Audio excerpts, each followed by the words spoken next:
सफ़ेद हवेली का काला सच। ये कहानी लाहौर के पुराने हिस्से की है, जहाँ की गलियाँ तंग, अंधेरी और रहस्यमयी थीं। वहाँ एक हवेली खड़ी थी जिसे लोग सफ़ेद हवेली कहते थे। कहते हैं वह हवेली इंसानों की नहीं, जिन्नों की थी, जो सुंदर लड़कियों को अपना शिकार बनाते थे। सालों से उस हवेली में कोई नहीं गया था, या अगर गया तो कभी लौटकर नहीं आया। मोहल्ले के लोग उससे दूरी बनाए रखते थे, मगर इंसान की जिज्ञासा और लालच सबसे बड़ा शैतान होता है, और यही एक रात को खौफनाक हकीकत में बदल गया। लाहौर की गलियां हमेशा से ही इतिहास और रहस्यों की गवाह रही थीं। पुरानी ईंटों की खुशबू, गलियों में लटके पीले बल्ब और रात की खामोशी में दबे हुए डर की आहट, सब मिलकर एक ऐसा माहौल बनाते थे कि लगता था जैसे हर कोना कोई कहानी कह रहा हो। उन्हीं गलियों में खड़ी थी सफ़ेद हवेली। उसकी दीवारों पर समय के निशान थे, दरवाजे जंग खाए हुए और खिड़कियां टूटी हुई। पुराने लोग कहते थे सालों पहले वहां एक तांत्रिक ने खून से कोई बड़ा कर्मकांड किया था। उस दिन से हवेली इंसानों के लिए नहीं रही, उसकी देहरी पर सिर्फ जिन्नों और खौफ का राज था। ज़रीन, जो मोहल्ले में अपने सौंदर्य और जिद्दी स्वभाव के लिए मशहूर थी, बचपन से ही अलौकिक चीज़ों में दिलचस्पी रखती थी। उसके चेहरे की मासूमियत और आंखों की चमक में कुछ ऐसा था कि लोग उसके आसपास खिंच जाते, लेकिन उसके दिल में एक अलग ही जुनून पलता था। पुराने किस्से, रहस्यमयी किताबें और रात के सन्नाटे में हवेली की ओर देखना, ये उसकी आदत बन चुकी थी। लोग उसे समझाते, ज़रीन वहां मत देखा कर, वो जगह अच्छी नहीं, मगर वो हमेशा हंसकर कहती, डर तो कमजोर लोगों को लगता है। एक शाम मोहल्ले के कुछ लड़के हवेली के पास खड़े थे। उनमें से एक ने ज़रीन से मजाक में कहा, अगर सच में हिम्मत है तो अंदर जाकर दिखा दे। ज़रीन ने बिना सोचे चुनौती स्वीकार कर ली। कल रात, उसने ठंडी मुस्कान के साथ कहा, मैं वहां जाऊंगी। सबको लगा ये उसकी शरारत है, मगर किसी ने नहीं सोचा था कि ये रात उनके लिए खून से लिखी हुई दास्तां छोड़ जाएगी। दूसरी रात का चांद अजीब था, आधा ढका हुआ, चारों ओर हल्की धुंध और हवाओं में सर्दी का एहसास। ज़रीन ने सफ़ेद दुपट्टा ओढ़ा, हाथ में एक छोटा सा टॉर्च पकड़ा और हवेली की तरफ बढ़ गई। रास्ते में सन्नाटा था, सिर्फ उसके कदमों की आहट गूंज रही थी। हवेली के गेट पर हाथ रखते ही उसकी रूह कांप गई। लोहे की ठंडी सनसनाहट उसकी उंगलियों से होती हुई नसों में उतर गई। उसने गहरी सांस ली और धीरे से गेट को धक्का दिया। चरमरती आवाज के साथ गेट खुल गया। अंदर धूल, जाले, टूटा हुआ फर्नीचर और दीवारों पर पुराने खून के निशान थे। निशान जैसे अभी ताज़ा हों, और उनसे उठती धातु की गंध हवाओं में घुल रही थी। ज़रीन का दिल तेज धड़कने लगा, लेकिन उसकी जिज्ञासा उसके डर से बढ़ी थी। उसने धीरे से आवाज़ लगाई, कोई है यहाँ? जवाब में बस उसकी आवाज़ की गूंज लौटी। तभी अचानक पीछे का दरवाज़ा जोर से बंद हो गया और चारों ओर सन्नाटा छा गया। ठंडी हवा का झोंका आया और उसके कानों में किसी की फुसफुसाहट गूंजी, तुम आ गईं। हम तुम्हारा इंतजार कर रहे थे। ज़रीन का दिल एक पल को थम गया। उसने खुद को संभालने की कोशिश की और अंदर की ओर बढ़ गई। हवेली का हर कोना अंधेरे में डूबा था, मगर बीचों बीच के हाल से हल्की रोशनी आती दिख रही थी। वह धीमे धीमे उस तरफ बढ़ी। हाल में एक टूटा झूमर लटक रहा था, और उसी के नीचे सफ़ेद कपड़ों में एक औरत खड़ी थी। उसके बाल लंबे और खुले हुए थे, चेहरे पर अजीब सी शांति, मगर आंखें लाल, खून जैसी लाल। कौन कौन हो तुम? ज़रीन की आवाज़ कांप गई। औरत ने धीरे धीरे सिर उठाया और मुस्कुराई। वो मुस्कान इंसानी नहीं थी, चौड़ी, डरावनी और खालीपन से भरी हुई। तुमने हमें बुलाया था, याद है? उसकी आवाज़ गहरी थी, जैसे कई लोग एक साथ बोल रहे हों। ज़रीन ने पीछे हटने की कोशिश की, मगर उसके पैर जैसे ज़मीन में धंस गए थे। चारों तरफ हवेली में फुसफुसाहट गूंजने लगी, अलग अलग उम्र की औरतों, बच्चों और बूढ़ों की आवाज़ें। अब तुम हमारी हो। अचानक सब कुछ अंधेरा हो गया। ज़रीन की चीख हवेली की दीवारों से टकराई, गलियों में गूंजी, लेकिन कोई भी उसकी मदद के लिए नहीं आया। सुबह मोहल्ले वाले हवेली के बाहर इकट्ठा हुए। गेट खुला हुआ था, लेकिन अंदर का नज़ारा किसी के रूह कांपाने के लिए काफ़ी था। हाल के बीच ज़रीन का सफ़ेद दुपट्टा खून में सना पड़ा था, लेकिन उसका कोई अता पता नहीं था। दीवार पर खून से लिखा था, एक और आत्मा मिल गई। उस दिन के बाद से हर महीने एक लड़की गायब होने लगी, कभी कॉलेज जाती हुई, कभी बाजार से लौटते हुए, कभी छत पर खड़ी हुई। लोग कहते हवेली उन्हें बुलाती है, और जो भी उसकी आवाज़ सुन लेता है वो बच नहीं पाता। कुछ बहादुर लोगों ने हिम्मत जुटाई। मोहल्ले के 4-5 नौजवान और बाहर से आए 2 तांत्रिक कुरान और ताबीज़ लेकर हवेली के अंदर गए। रात का समय था। जैसे ही वे हवेली में दाखिल हुए, ठंडी हवा का झोंका आया और चारों तरफ अंधेरा छा गया। हाल में पहुंचे तो उनके सामने सैकड़ों परछाइयां खड़ी थीं, औरतें, बच्चे, बूढ़े, सबकी आंखें लाल और चेहरे पर अजीब सी मुस्कान।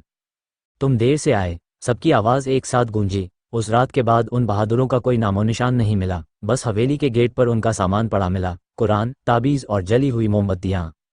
आज भी लाहौर की उस गली में हवेली खड़ी है, टूटी खिड़कियों से रात में धीमी हंसी आती है, लोग कहते हैं जरीन अब भी वही है, सफ़ेद कपड़ों में, लाल आंखों के साथ, अगले शिकार का इंतजार करती हुई। कहा जाता है अगर कोई आधी रात को हवेली के बाहर खड़ा होकर जोर से अपना नाम पुकारे तो भीतर से एक ठंडी आवाज़ आती है, अंदर आओ, तुम्हारा इंतजार हो रहा है। और जो भी उस आवाज़ का पीछा करता है वो कभी वापस नहीं लौटता। लोगों ने सोचा कि अब उस हवेली की ओर कोई नहीं जाएगा, लेकिन इंसानी दिल की जिज्ञासा और भी खतरनाक होती है। जरीन की गुमशुदगी के बाद महीनों तक सब खामोश रहे, मगर मोहल्ले के नए लड़के जो बाहर से पढ़ाई के लिए आए थे इन कहानियों को सिर्फ अफवाह मानते थे। उनमें से एक था समीर, जो कराची से लाहौर आया था।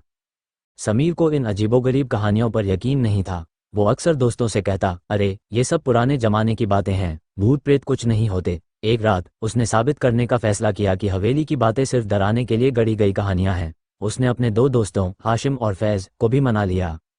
तीनों ने रात के 12 बजे हवेली में जाने की योजना बनाई। मोहल्ले के लोग उन्हें रोकते रहे, लेकिन समीर ने हंसते हुए कहा, कल सुबह सबको दिखाऊंगा कि हवेली में सिर्फ धूल और चूहे हैं। रात का समय आया। हवाओं में अजीब सी सर्दी थी, जैसे किसी ने उनकी मौजूदगी को महसूस कर लिया हो। समीर ने हाथ में टॉर्च पकड़ी, हाशिम ने मोबाइल का कैमरा ऑन किया और तीनों हवेली के गेट के पास पहुंचे। गेट अजीब खामोशी में डूबा हुआ था, मगर जैसे ही उन्होंने उसे धक्का दिया वही पुरानी चरमराहट गूंजी, ठंडी, डरावनी और खामोश गलियों में गूंजती हुई। अंदर दाखिल होते ही एक ठंडी हवा का झोंका आया जिसने उनकी रीढ़ की हड्डी तक सर्द कर दी। कहाँ है तुम्हारा जिन? समीर ने व्यंग्य में कहा, लेकिन उसकी आवाज़ में हल्की सी घबराहट थी जिसे वो छुपा नहीं पाया। हवेली के अंदर वही पुराना हाल था, टूटा झूमर, धूल, खून के निशान और हर कोने में अजीब सी खामोशी। अचानक फैज़ ने धीमे स्वर में कहा, यार ये आवाज़ सुनी? चारों तरफ एक हल्की फुसफुसाहट गूंज रही थी, जैसे कोई बहुत दूर से नाम पुकार रहा हो, समीर, समीर। तीनों ठिठक गए। समीर ने खुद को संभाला और बोला, ये हवा की आवाज़ है, डरने की ज़रूरत नहीं। मगर तभी ऊपर वाली मंजिल से तेज कदमों की आहट आई, तेज, जैसे कोई भाग रहा हो। चलो ऊपर देखते हैं, समीर ने कहा, और वो लोग सीढ़ियों पर चढ़ने लगे। सीढ़ियों पर धूल जमी थी, लेकिन पैरों के निशान ताज़ा थे, जैसे अभी अभी कोई वहां से गुजरा हो। ऊपर जाते ही उन्होंने एक कमरे का दरवाज़ा देखा जो आधा खुला हुआ था। अंदर से हल्की रोशनी आ रही थी। कौन है वहां? समीर ने जोर से पुकारा, लेकिन कोई जवाब नहीं आया। हाशिम ने कैमरा उस ओर घुमाया और जैसे ही उन्होंने कमरे का दरवाज़ा पूरी तरह खोला, सामने का दृश्य उनकी रूह जमा देने के लिए काफ़ी था। कमरे में सैकड़ों पुराने फोटो बिखरे पड़े थे, उन सभी लड़कियों के जो सालों से गायब थीं। उनकी तस्वीरों में चेहरों पर अजीब सी मुस्कान थी, लेकिन उनकी आंखें खाली थीं, जैसे उनकी रूहें कैद कर ली गई हों। फैज़ ने कांपती आवाज़ में कहा, ये वही लड़कियां हैं। अचानक कमरे की हवा भारी हो गई और चारों ओर से वही आवाज़ गूंजने लगी, तुम आ गए। देर से आए, लेकिन अब जाओगे नहीं। कमरे का दरवाज़ा अपने आप बंद हो गया और कमरा काले धुएं से भरने लगा। समीर ने चीखते हुए दरवाज़ा खींचने की कोशिश की, लेकिन दरवाज़ा हिला भी नहीं।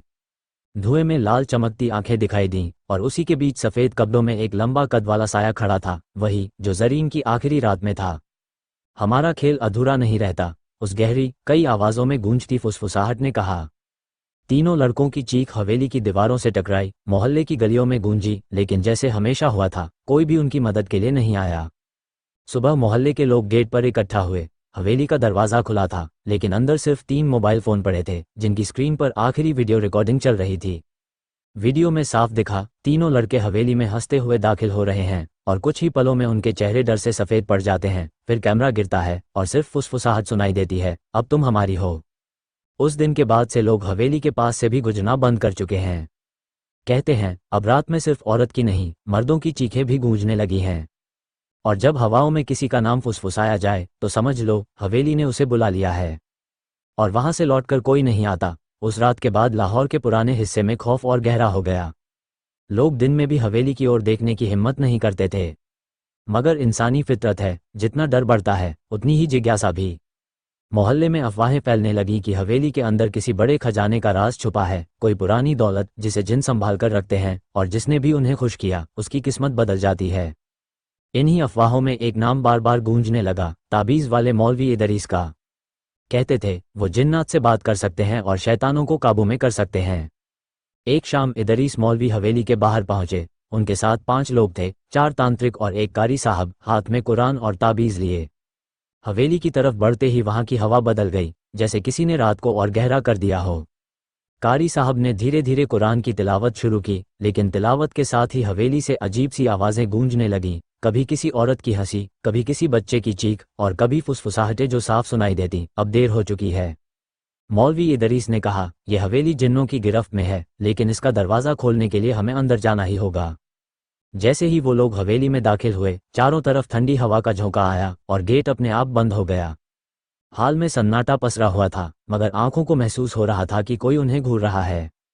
दीवारों पर खून से बने ताज़ा निशान उभरने लगे, ऐसे निशान जो किसी अनजान भाषा में थे। कारी साहब ने जोर से तिलावत की, लेकिन हवेली अचानक कांपने लगी, जैसे कोई उसे जड़ से हिलाना चाहता हो। झूमर टूटकर नीचे गिरा और उसके टुकड़े चारों ओर बिखर गए। इदरीस मौलवी ने हाथ में पकड़ा ताबीज़ हवा में लहराया और ऊंची आवाज में बोला, जो भी है, सामने आ जाओ। तुम्हें अल्लाह के नाम पर हुक्म है। अचानक हवेली की छत से एक कान फाड़ देने वाली चीख निकली और हवा इतनी भारी हो गई कि सांस लेना मुश्किल हो गया। सामने धुएं का एक गुबार उठा और उस धुएं से वही औरत निकली, सफ़ेद कपड़ों में, काले खुले बाल और खून जैसी लाल आंखें। तुम्हारी दुआएं यहाँ काम नहीं करेंगी, उसने गहरी, कई आवाज़ों में मिलकर बोलने वाली आवाज़ में कहा। इदरीस मौलवी ने कांपती आवाज़ में ताबीज़ उठाया, लेकिन अगले ही पल वो ताबीज़ उनके हाथ से छूटकर जलने लगा। उनके साथ आए 4 तांत्रिक चीखने लगे। हवेली की दीवारों से दर्जनों परछाइयां बाहर निकलीं, बच्चों की, औरतों की, बूढ़ों की। उनकी आंखें जल रही थीं और आवाज़ें एक साथ गूंज रही थीं, हमारे घर में दखल देने की हिम्मत कैसे की? एक झोंका आया और चारों तांत्रिक धुएं में समा गए, जैसे कभी थे ही नहीं। मौलवी इदरीस ने दौड़कर गेट की तरफ भागने की कोशिश की, मगर गेट वहीं जमे रहे। अचानक पीछे से किसी ने उनके कंधे पर ठंडी उंगलियां रख दीं। अब तुम भी यहीं रहोगे। आवाज़ में इतनी ठंडक थी कि उनकी रूह कांप गई। उस रात हवेली में फिर से चीखें गूंजी और सुबह लोग जब इकट्ठा हुए तो गेट के बाहर सिर्फ इदरीस मौलवी की जली हुई टोपी और कुरान के जले हुए पन्ने पड़े थे। इसके बाद हवेली के बारे में एक नई अफवाह फैलने लगी कि अब वहां जरीन अकेली नहीं, बल्कि दर्जनों आत्माएं जिन्नों की तरह भटकती हैं, और हर महीने नहीं, बल्कि हर हफ्ते किसी की जान जाती है। मोहल्ले के लोग अब उस गली से दूर रहते, मगर एक और हादसा हुआ जिसने पूरे लाहौर को हिला दिया। एक दिन शहर का एक मशहूर बिल्डर अयान वहां आया। उसने कहा, मैं इस हवेली को गिराकर यहाँ शॉपिंग मॉल बनाऊंगा। लोग उसे रोकते रहे, मगर उसने उनकी बात पर हंसते हुए कहा, यह सब अंधविश्वास है। मैं जिन भूत में विश्वास नहीं करता। कुछ दिनों बाद उसके मजदूरों ने हवेली के आसपास काम शुरू किया। पहले दिन सब ठीक चला, मगर दूसरे दिन शाम को अचानक काम करने वाले 3 मजदूर गायब हो गए। उनकी तलाश में लोग अंदर गए, मगर वहां सिर्फ उनकी हेलमेट और खून के निशान मिले। अयान ने डर को नज़रअंदाज किया और काम जारी रखा, लेकिन तीसरे दिन खुद अयान हवेली के अंदर गया और फिर कभी बाहर नहीं निकला। अगले दिन सुबह उसकी गाड़ी बाहर खड़ी मिली, लेकिन अंदर सिर्फ उसकी घड़ी और फ़ोन पड़ा था। फ़ोन में आखिरी रिकॉर्डिंग थी, मैं यहाँ हूँ, कुछ है, मुझे देख रहा है, अल्लाह मदद करो। इसके बाद सिर्फ खामोशी और हल्की सी हंसी सुनाई दी। उस हादसे के बाद हवेली को चारों तरफ से घेर कर बंद कर दिया गया। सरकार ने वहां पुलिस तैनात की, लेकिन रात में भी हवेली के अंदर से चीखें, हंसी और फुसफुसाहटें गूंजती रहती। पुलिस वाले भी डरकर रात में वहां जाने से कतराने लगे। कहा जाता है, आज भी अगर कोई बहादुरी और मूर्खता में आधी रात को उस हवेली के गेट पर खड़ा होकर अपना नाम पुकारता है, तो भीतर से वही ठंडी आवाज आती है, अंदर आओ, तुम्हारा इंतजार हो रहा है। और जो भी अंदर जाता है, फिर कभी बाहर नहीं आता।